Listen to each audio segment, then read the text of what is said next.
ನಮಸ್ಕಾರ ಕ್ರಿಕೆಟ್ ಪ್ರಿಯರೇ, ಎಲ್ಲರಿಗೂ ನನ್ನ ಚಾನಲ್ಗೆ ಸ್ವಾಗತ. IPL 2025ರಲ್ಲಿ ಪಂಜಾಬ್ ಕಿಂಗ್ಸ್ ಮತ್ತೆ ಚಕಿತಗೊಳಿಸುವ ಪ್ರದರ್ಶನ ನೀಡಿದೆ. ನಾಯಕತ್ವದಲ್ಲಿ ಬದಲಾವಣೆಯಾದ ತಕ್ಷಣವೇ ಈ ತಂಡದ ಆಟದಲ್ಲಿ ಒಂದು ದೊಡ್ಡ ಹೊಸ ಬದಲಾವಣೆ ಕಾಣಿಸ್ತಾ ಇದೆ. ಶ್ರೇಯಸ್ ಅಯ್ಯರ್ ಅವರ ನಾಯಕತ್ವದ ಇನ್ನಿಂಗ್ಸ್ ಅಷ್ಟೇ ಅಲ್ಲದೆ ಪ್ರಭ್ ಸಿಂಗ್ ಅವರ ಬಿರುಗಾಳಿ ಅರ್ಧಶತಕ ಹಾಗೆ ಹರ್ಷದೀಪ್ ಸಿಂಗ್ ಅವರ ಮಾರಕ ಬೌಲಿಂಗ್ ಇವೆಲ್ಲ ಒಟ್ಟಿಗೆ ಸೇರಿ ಪಂಜಾಬ್ ಕಿಂಗ್ಸ್ ತಂಡ ಲಕ್ನೋ ಸೂಪರ್ ಜೈಂಟ್ಸ್ ವಿರುದ್ಧ ಭರ್ಜರಿ ಜಯ ಸಾಧಿಸಿದೆ. ಮೊದಲು ಬ್ಯಾಟಿಂಗ್ ಮಾಡಿದ ಲಕ್ನೋ ಸೂಪರ್ ಜೈಂಟ್ಸ್ ತಂಡವು 171 ರನ್ನನ್ನು ಗಳಿಸಿತು. ಆದರೆ ಅವರ ಪ್ರಮುಖ ಬ್ಯಾಟರ್ಸ್ಗಳೆಲ್ಲ ಫೇಲ್ ಆಗಿದ ಕಾರಣ ಅವರ ತಂಡದ ಮೇಲೆ ತುಂಬಾ ಒತ್ತಡ ಉಂಟಾಗಿತ್ತು. ಹರ್ಷದೀಪ್ ಸಿಂಗ್ ಅವರ ಮಾರಕ ಬೌಲಿಂಗ್ ಮುಂದೆ ಲಕ್ನೋ ಆಟಗಾರರು ತುಂಬಾ ಸಂಕಷ್ಟಕ್ಕೀಡಾದರು. ಒಟ್ಟಾರೆ 20 ಓವರಿಗೆ 7 ವಿಕೆಟ್ ಕಳೆದುಕೊಂಡು 171 ರನ್ನನ್ನು ಗಳಿಸಿದರು.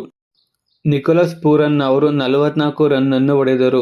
ಆಯುಷ್ ಬಟಾನಿ ಅವರು 41 ರನ್ನನ್ನು ಹೊಡೆದರು. ಆಡನ್ ಮಾಕ್ರಮ್ ಅವರು 28 ರನ್ನನ್ನು ಹೊಡೆದರು. ಅಬ್ದುಲ್ ಸಮದ್ ಅವರು 27 ರನ್ನನ್ನು ಹೊಡೆದರು. ಡೇವಿಡ್ ಮಿಲ್ಲರ್ ಅವರು 19 ರನ್ನನ್ನು ಹೊಡೆದರು. ಇನ್ನುಳಿದಂತೆ ಮಿಚೆಲ್ ಮಾರ್ಷ್ ಹಾಗೂ ಅವೇಶ್ ಖಾನ್ ಅವರು ಖಾತೆ ತೆರೆಯಲು ಕೂಡ ಸಾಧ್ಯವಾಗಲಿಲ್ಲ. ಬೌಲಿಂಗ್ನಲ್ಲಿ ಹರ್ಷದೀಪ್ ಸಿಂಗ್ 3 ವಿಕೆಟ್ ತೆಗೆದರು. Lockie Ferguson, Glenn Maxwell, Marco Jansen ಹಾಗೆ ಯಜುವೇಂದ್ರ ಚಹಲ್ ಅವರು ತಲಾ 1 ವಿಕೆಟ್ ಪಡೆದರು.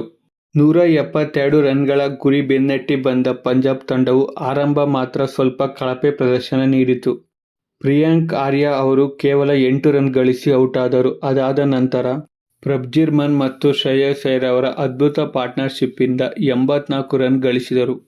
ಪ್ರಭ್ಜಿರ್ ಮಾನ್ 34 ಎಸೆತಗಳಲ್ಲಿ 69 run, 3 sixer 9 boundary. Shreyas Iyer 30 ಎಸೆತಗಳಲ್ಲಿ 52 ರನ್, 4 ಸಿಕ್ಸರ್ 3 ಬೌಂಡರಿ ಹೊಡೆದರು.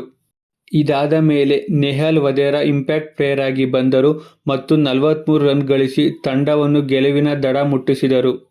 ಈ ಗೆಲುವಿನೊಂದಿಗೆ ಪಂಜಾಬ್ ಕಿಂಗ್ಸ್ ಈಗ ಪಾಯಿಂಟ್ಸ್ ಟೇಬಲಲ್ಲಿ ಮತ್ತಷ್ಟು ಪ್ರಬಲ ಸ್ಥಾನ ಪಡೆದುಕೊಂಡಿದೆ.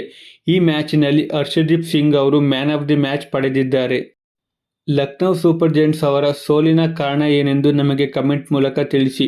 ವಿಡಿಯೋ ಇಷ್ಟ ಆದರೆ ಲೈಕ್ ಮಾಡಿ, ಶೇರ್ ಮಾಡಿ ಮತ್ತು ನನ್ನ ಚಾನಲ್ಗೆ ಸಬ್ಸ್ಕ್ರೈಬ್ ಮಾಡಿ. ಧನ್ಯವಾದಗಳು.